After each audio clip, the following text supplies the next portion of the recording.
Oui, ma chérie. Oui, ben, je l'ai trouvé ta crème. C'est une crème à la micro-algue. Non, mais tu y crois vraiment, toi, à ces trucs-là? Comment est-ce qu'ils peuvent mettre des micro-algues à l'intérieur? De quoi? Oui, je viens d'arriver là. Ouais, t'as raison. Je vais aller voir la spécialiste.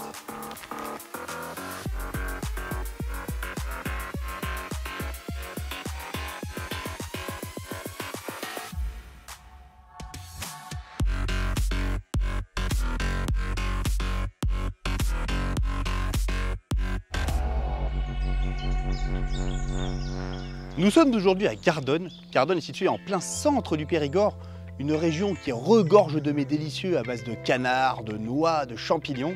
Bref, on n'est pas ici pour faire du tourisme. Si on est ici à Gardonne aujourd'hui, c'est tout simplement pour aller dans le grand laboratoire industriel de Groupe Berchem et surtout pour rencontrer Colline Remeau, une spécialiste de la formulation d'extraits végétaux dans de la cosmétique.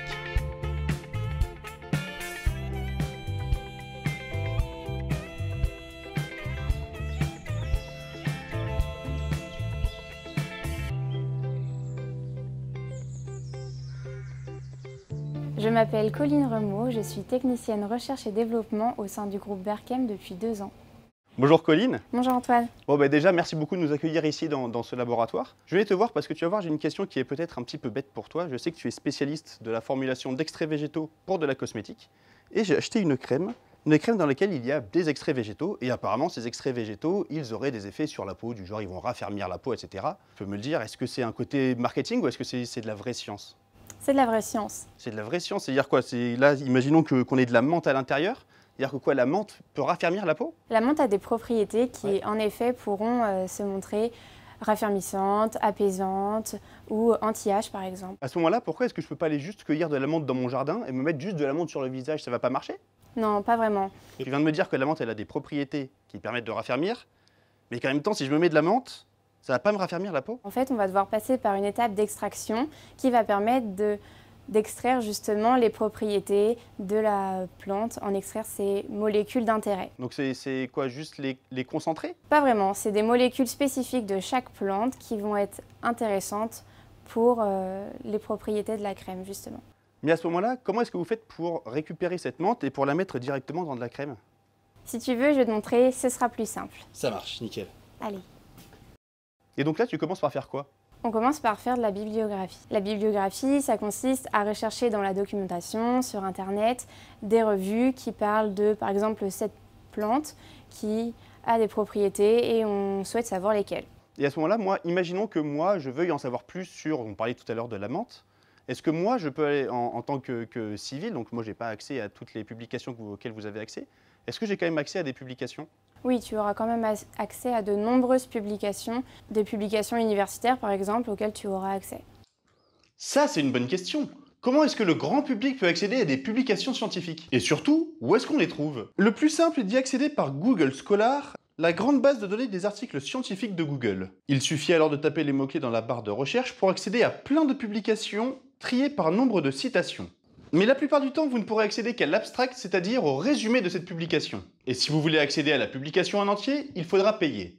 Et ça, autant vous dire que ça fait grand débat dans la communauté scientifique. Il y a d'un côté celles et ceux qui voient la science comme une connaissance à partager au plus grand nombre et qui donc du coup voudraient rendre les publications gratuites et parfaitement accessibles. Et il y a de l'autre côté celles et ceux qui voient que payer pour pouvoir accéder aux publications permet d'un côté de les protéger et d'autre part de pouvoir payer pour que des gens puissent travailler pour ça. En bref, chacun son camp. Allez, retour à l'interview. Donc une fois que tu as ces publications qui parlent de cette plante et de cette propriété-là, et j'imagine que vous allez récolter les plantes. D'ailleurs, les plantes, vous les récoltez où? Les plantes, on les récolte dans tout le monde. On a quelqu'un au sein du groupe Berchem qui s'occupe de parcourir la terre entière pour nous trouver les plantes adéquates. Ah, c'est top. Et donc du coup, il va parler à des agriculteurs, un petit peu, des petits agriculteurs locaux, etc. pour aller récupérer les trucs. C'est ça, exact. Ah, c'est top. Et j'imagine que là, ici, au cœur de la Dordogne, là, vous devez aussi avoir pas mal de plantes à côté de chez vous. Donc c'est vachement bien de faire aussi des trucs locaux. Donc une fois que vous avez cette plante-là, comment est-ce que vous faites pour récupérer justement les molécules qui vont être intéressantes là-dedans? Tout d'abord, on va mettre en place un mode opératoire. On va chercher différentes techniques d'extraction qui vont nous permettre de récupérer les molécules désirées. On va devoir chercher quel ratio de plans de solvant utiliser ou quelle température utiliser, quel solvant utiliser. Est-ce que tu pourrais nous montrer un petit peu des exemples justement d'extraction, des exemples de comment est-ce que tu fais pour récupérer tes plantes? Oui, par exemple, je peux vous montrer une macération. Ah bah allons-y. Donc ici, là, on est devant une macération. La macération, du coup, ça consiste en quoi vraiment? Ça consiste à mélanger une plante avec un solvant. D'accord, et donc de récupérer juste le liquide qui va être un peu imbibé de cette plante, quoi. C'est finalement. ça, exact. Et ensuite, ce liquide-là, on va le filtrer pour retirer justement le végétal et obtenir seulement le filtre. Ok, donc ça ressemble un petit peu à quoi? À un thé? C'est quand je fais mon thé avec du... Oui, c'est ça, exact. Ok. D'accord, donc, et à ce moment-là, une fois que tu as ce liquide-là, tu en fais quoi? Là, il peut être mis directement dans la crème et tu peux directement l'appliquer sur le visage? On va d'abord passer par d'autres étapes de filtration qui vont par exemple être stérilisantes. Ok. Et ensuite, oui, ce filtre-là pourra être mis directement dans des crèmes cosmétiques. Et tu as d'autres techniques que la macération, j'imagine, qui vont dépendre quoi? Qui peuvent dépendre de la plante, qui vont dépendre de la partie de la plante, qui dépendent de quoi? Selon la plante utilisée et aussi la partie de la plante et aussi surtout ce que l'on veut extraire, on va pouvoir utiliser différentes techniques d'extraction. Par exemple, en partant aussi sur le même principe de la macération, on va mélanger une plante et un solvant. Mais ce solvant-là, on va vouloir l'enlever pour ensuite avoir notre produit fini. Donc on va par exemple passer par une étape de concentration. Avec une machine spéciale Donc pour concentrer, en effet, on va utiliser une machine spéciale. Au labo, on utilise le rotavapeur. Et qui va donc, du coup, là, on voit bien le ballon tourner. Et là, comment est-ce que le liquide peut s'évaporer à l'intérieur? Voilà, notre ballon est placé dans un bain d'eau chaude qui va faire chauffer notre liquide et l'appareil est sous pression. C'est-à-dire qu'à cette pression-là, le liquide va bouillir à une température inférieure par laquelle elle serait à pression atmosphérique. Et donc notre liquide va s'évaporer et va ensuite être condensé pour être récupéré sous forme liquide. Et on aura dans notre ballon plus que le concentré liquide. Et donc du coup, une fois que dans ton ballon, justement, tu as cet extrait concentré, comment est-ce que vous êtes sûr qu'à l'intérieur, il y a les bonnes molécules? Pour savoir si on a les bonnes molécules, on va les passer en HPLC.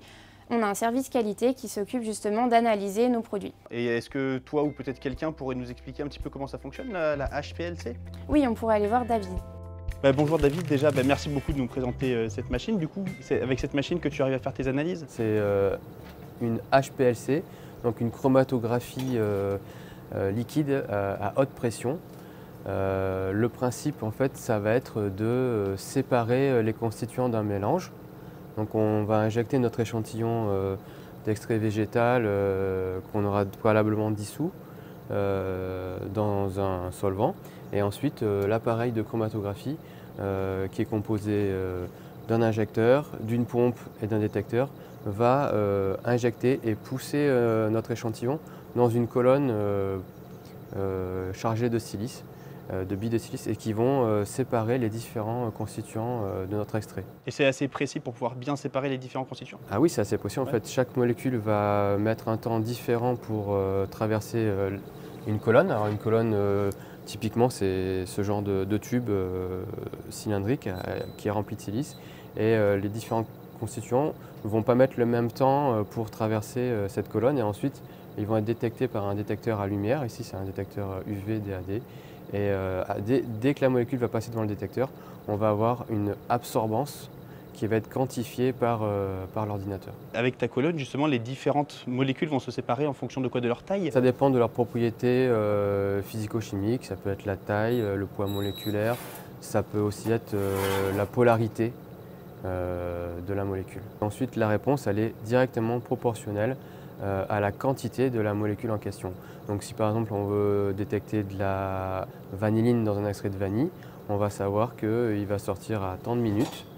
Et plus le pic chromatographique va être grand, plus on va avoir de la vanilline dans notre extrait de vanille.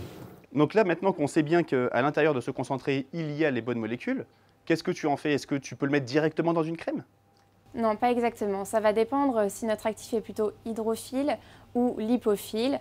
Selon cette caractéristique-là, on va plutôt l'intégrer dans notre phase aqueuse ou notre phase grasse de notre crème. Là, une fois que tu as cette molécule qui est... Imaginons que tu aies une molécule qui soit hydrophile, tu vas l'intégrer dans la phase eau.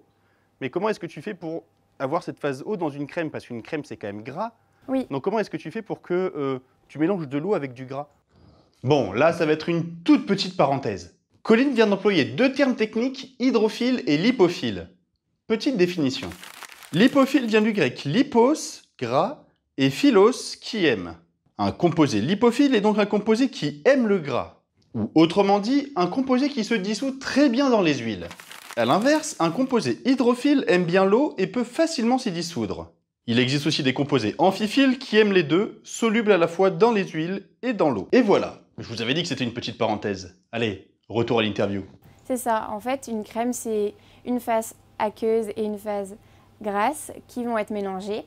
Et pour qu'elle soit bien stable, nous allons utiliser des émulsionnants. Des émulsionnants qui sont souvent naturels, qui sont... On peut utiliser des émulsionnants naturels, effectivement, pour avoir une crème qui va être la plus naturelle possible. Et à ce moment-là, donc là pour la phase eau, vous allez rajouter des émulsionnants. Et si ton produit était plutôt en phase grasse, est-ce que tu dois rajouter aussi des émulsionnants ou est-ce que la crème va être juste plus grasse à la fin? Non, pas forcément. Si mon actif est plutôt lipophile, il pourrait être intégré à la phase grasse sans ajouter plus d'émulsionnants. Dans tous les cas, une crème devrait avoir des émulsionnants pour être stable. À ce moment-là, alors moi si j'ai bien compris, grosso modo, si on repart de ma menthe, tu récupères la menthe, tu récupères les molécules intéressantes, tu les concentres dans ce cas-là, tu les intègres dans ta crème pour pouvoir avoir cette crème avec ses propriétés. Mais moi, c'est des trucs que, grosso modo, à part l'émulsion, que je peux faire un petit peu à la maison, je peux faire macérer de la menthe, etc. Donc pourquoi est-ce que en laboratoire vous êtes un petit peu plus précis? Qu'est-ce qui vous permet d'être un peu plus précis que ce que je fais moi à la maison? En laboratoire, on va pouvoir utiliser déjà des balances qui vont être plus précises que celles que tu auras à la maison. On va pouvoir utiliser aussi des plaques chauffantes qui vont nous permettre de chauffer nos phases. On a aussi des moteurs qui sont très puissants et qui permettent justement de mélanger avec une force qui va être assez forte pour mélanger nos phases. On a donc tout un tas de matériel qui nous permet de faire ces émulsions-là de manière vraiment professionnelle. Moi, j'ai du mal à comprendre comment est-ce que cette crème avec cette menthe, si on parle de la menthe, comment est-ce qu'elle peut être plus efficace que de la menthe toute simple? Est-ce que c'est une question de concentration? Est-ce que vous avez vraiment réussi à sélectionner les bonnes molécules? En effet, une menthe appliquée directement sur ta peau n'aura pas les mêmes efficacités qu'un extrait de menthe que tu trouveras dans ta crème. Parce qu'en fait, on va sélectionner les molécules d'intérêt de la menthe pour ensuite les extraire avec les bons solvants et la bonne température par exemple. Ensuite, cet extrait-là, on va l'intégrer dans une crème qui, elle, aura aussi des ingrédients de choix pour permettre les caractéristiques désirées. Grosso modo, la menthe, vous sélectionnez déjà les bonnes molécules et la crème permet de quoi? De mieux pénétrer dans la peau? C'est ça. La crème va permettre justement l'absorption des molécules d'intérêt. Et vous faites ici que de la crème ou vous faites aussi des formulations pour d'autres types de produits?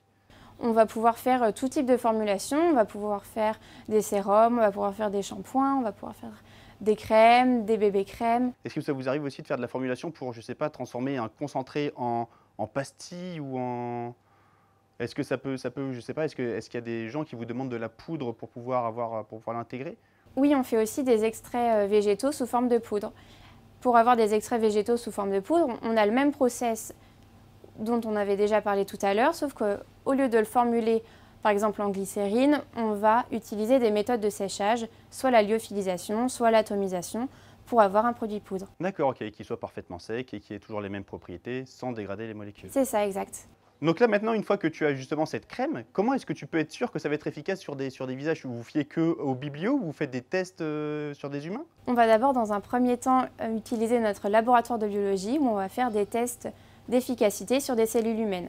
Ces tests permettront d'évaluer si notre actif a plutôt des propriétés apaisantes, anti-âge, etc.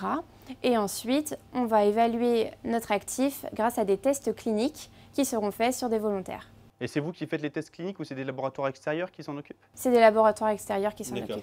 Ok, et donc du coup là, vous êtes sûr que cette fois-ci, le produit va être raffermissant, va être anti-âge, etc. C'est ça, ça permet de constituer un dossier bien robuste. Bah, merci encore beaucoup Colline d'avoir répondu à toutes ces questions et merci de nous avoir accueillis surtout ici. Avec plaisir. Et peut-être à bientôt dans tes locaux. À très bientôt. Au revoir. Au revoir. Bon, encore une fois, c'était hyper intéressant. En fait, dans ces crèmes cosmétiques avec ces extraits végétaux, les extraits végétaux vont en fait avoir déjà leurs propres propriétés, par exemple pour raffermir la peau, pour rajeunir un petit peu la peau. Mais les crèmes vont aussi avoir tous leurs bénéfices. En fait, ces crèmes vont permettre aux extraits végétaux de mieux pénétrer dans la peau, de pouvoir être un petit peu plus déposé, ça va être un peu plus doux aussi. Enfin bref, l'extrait végétal ne va pas tout apporter, la crème va aussi apporter toutes leurs propriétés. Merci encore une fois à Colline d'avoir pris le temps de répondre à nos questions. Et merci aussi à David d'avoir pris le temps de répondre à nos questions sur la HPLC. Merci enfin à Groupe Berchem d'avoir pu nous permettre de pouvoir rentrer dans leurs locaux. Et merci à vous d'avoir suivi cette vidéo jusqu'au bout. Si elle vous a plu, n'hésitez pas à la pousser et à vous enchaîner. À la prochaine.